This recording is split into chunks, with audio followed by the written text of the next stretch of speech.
ദൈവത്തിൻ്റെ ഏറ്റവും പ്രിയമുള്ളവരെ, അവിടുത്തെ സമാധാനം ഞാൻ ആശംസിക്കുന്നു.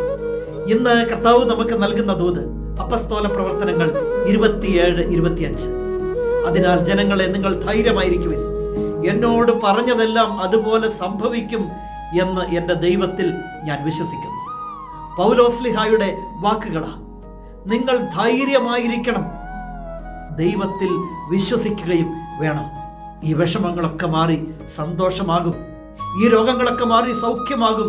ഈ തകർച്ചകളൊക്കെ ഉയർച്ചയായി മാറും. നിങ്ങൾ ദൈവത്തിൽ വിശ്വസിക്കണം, ധൈര്യമായിട്ടിരിക്കണം. നിങ്ങളുടെ ആത്മധൈര്യം നിങ്ങൾ നഷ്ടപ്പെടുത്തി കളയരുത്. തൊട്ടടുത്ത വചനം പറഞ്ഞു തരികയാ, നാം ഒരു ദ്വീപിൽ ചെന്നു പറ്റും. ഇന്ന് നടുക്കടലിലാണ്, കര കാണാനാവാത്ത വിധം.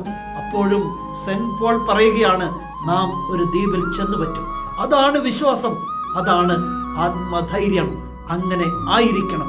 ഇന്ന് ഇതുപോലെ തന്നെ ജീവിതം നടുക്കടലിൽ ആയിരിക്കും.